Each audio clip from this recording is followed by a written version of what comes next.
Arrête-toi une seconde, juste ici, maintenant. Prends une respiration profonde sans l'air entrer et sortir. Il y a une chose que tu as besoin d'entendre et c'est peut-être la chose la plus importante que tu entendras aujourd'hui. Cette phrase qu'on te répète depuis l'enfance, cette étiquette qu'on t'a collée, tu es trop sensible. Elle a été prononcée avec un soupir, une pointe d'agacement ou même de la pitié. Et tu as fini par y croire. Tu as fini par croire qu'il y avait quelque chose qui n'allait pas chez toi. Laisse-moi te proposer une autre réalité.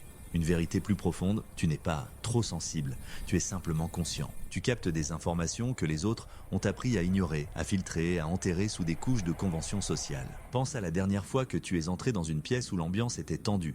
Personne ne criait, tout le monde souriait, mais toi, tu l'as senti, dans l'air, dans tes tripes. On t'a dit, arrête d'imaginer des choses, tout va bien. Mais tout n'allait pas bien, tu ne l'imaginais pas, tu le percevais. Ce que tu ressens, c'est l'écart. L'écart entre ce que les gens disent et ce qu'ils ressentent vraiment. Entre le masque qu'ils portent et l'énergie qu'ils émettent. Ce n'est pas de la magie, c'est de la neurologie. Ton cerveau est câblé différemment. Il traite les informations sensorielles, les micro-expressions, le ton de la voix, le langage corporel, avec une profondeur et une intensité beaucoup plus grandes. Les neurones miroirs, ces cellules du cerveau qui nous permettent de ressentir l'empathie, sont probablement plus actives chez toi. Tu ne te contentes pas de voir la tristesse de quelqu'un, tu la ressens dans ton propre corps, même pour un instant. Le problème, ce n'est pas ta capacité à capter ces signaux. Le problème, c'est que personne ne t'a appris à gérer le volume.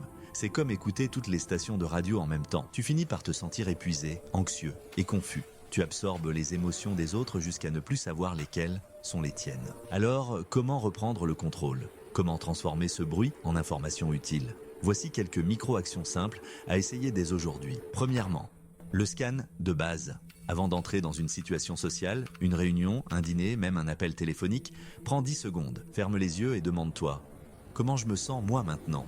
Est-ce que je suis calme, anxieux, fatigué, joyeux?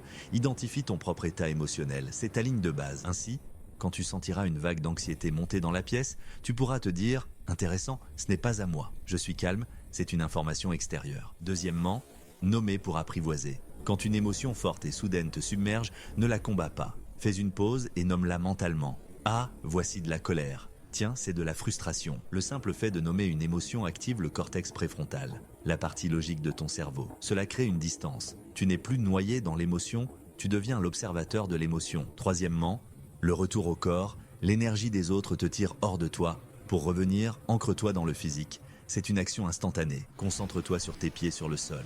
Sens la texture du sol à travers tes chaussures ou serre doucement tes mains en un point, puis relâche. Sens la chaleur, sens le contact de tes vêtements sur ta peau. Ces sensations physiques sont à toi et seulement à toi. Elles sont un refuge, un point d'ancrage dans le présent et dans ton propre espace corporel. Quatrièmement, la douche énergétique. Après une interaction sociale drainante, visualise une cascade de lumière pure qui coule sur toi, de la tête aux pieds. Imagine qu'elle emporte avec elle toute l'énergie stagnante, toutes les émotions qui ne t'appartiennent pas et les laisse s'écouler dans la terre. C'est un simple reset mental. Ces outils sont simples, mais leur pouvoir réside dans leur pratique constante. Ils ne visent pas à te couper du monde, mais à te donner un filtre, un bouclier. Et cela nous amène au conseil le plus important, la transformation la plus profonde que tu puisses faire. Cesse de voir ta sensibilité comme un défaut. C'est le plus grand mensonge qu'on t'ait raconté. Ta sensibilité n'est pas une faiblesse, c'est un système de guidage extraordinairement sophistiqué. C'est une boussole interne. Elle te dit la vérité quand les mots mentent. Elle te signale le danger quand tout semble calme en surface.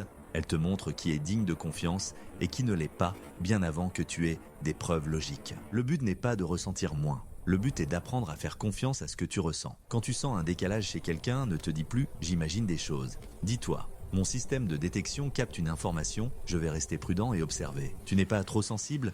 Tu es un instrument finement accordé dans un monde qui joue souvent faux. Ne te reproche pas d'entendre les fausses notes. Ta tâche n'est pas de te désaccorder pour être comme les autres. Ta tâche est d'apprendre à jouer ta propre musique magnifiquement et clairement en te fiant à la justesse de ta perception. Fais confiance à ce que tu ressens, c'est ta plus grande force.